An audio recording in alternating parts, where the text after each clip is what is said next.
right now because we're going to have ourselves NBA Finals. See, when you love the game of basketball the way that I do, this is what you live for. This is what you live for right here.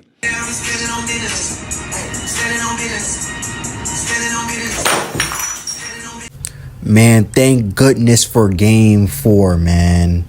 Because if the Celtics swept the Mavs here, this is probably going to be the worst NBA Finals in recent memory. But it didn't happen, so shout out to the Mavs. They did their thing. But I have one question. Did you have to wait till now to do it? And I thought I was bad at procrastinating. This is like having an assignment due at 11:59, and right now it's 11:11. All the Celtics need is another 48 minutes. I just wish this happened either in Game 2 or Game 3. Because, man, Game 3 was irritating. First off, Luka fouling out the game. Let's just start with that. I'm not saying it was a bad decision. From what I seen, that was a blocking foul.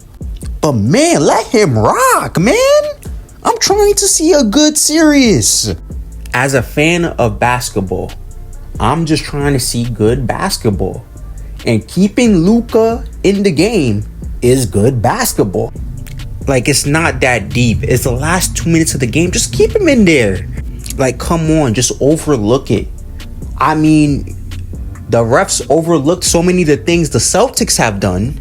The Celtics money must be amazing for these refs because this is ridiculous. Man, someone gotta check what these refs are wearing under their uniform, because if they see anything that's green, that's how you know this was Boston's master plan.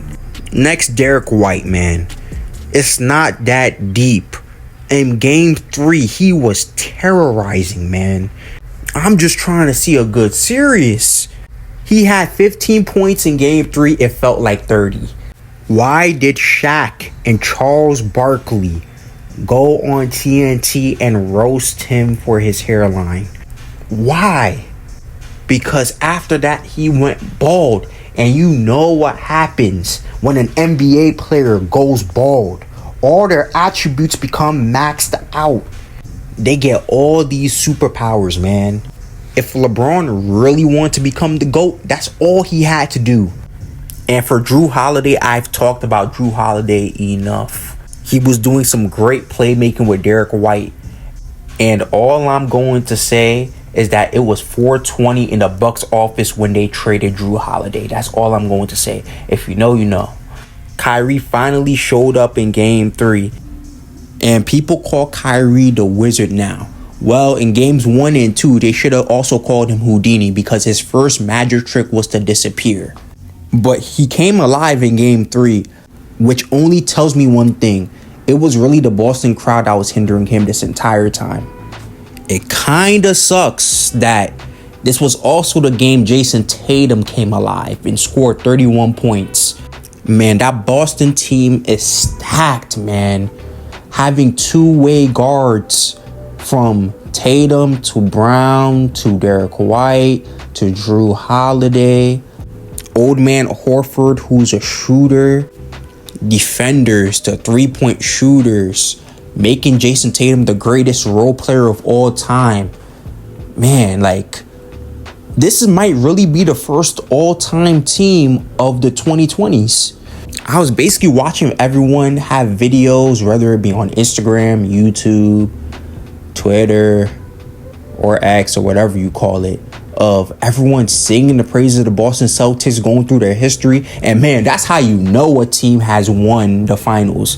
When they start going through your history, your life, what you've been through, the struggles, the adversity. But the Mavs put a stop to it and said it's not over till it's over. And thank the basketball gods, because if they would have swept here, man, it was not looking good. You had folks saying that they missed LeBron in the finals after Game 3. Man, I'm those folks, man. I miss LeBron in the finals. I miss Curry in the finals too. Good times, man. Good times. Game 5 is here. And man, I've never agreed with Joel Embiid more than what he said pre-Game 4, where he said, I cannot stand Boston. I wholeheartedly agree. I do not want to see them win. And it's not about Boston Celtics. It's not about the team. It's not about the players. I think the players are cool. It's not the coach. It's not even the culture. Man, I just can't stand the fans. They do not deserve happiness. And I do not want to see them have the satisfaction of winning. I just don't.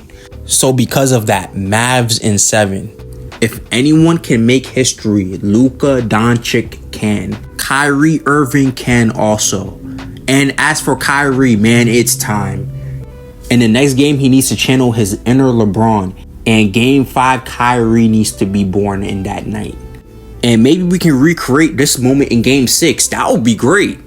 And I'm not one to expect stat lines like other people are, but I just don't want to see Boston win. Luka being a huge hole on defense is going to be a problem though, because in game 3, Jaylen Brown was targeting him. But as of game 4, Luka has already been starting to improve on his defense already. So that's a good sign. I just don't want game 5 to be a Celtics blowout to end the finals. And it turns out the Celtics really just wanted to close out at home. But only time will tell. Let's see how far the Mavericks are willing to go.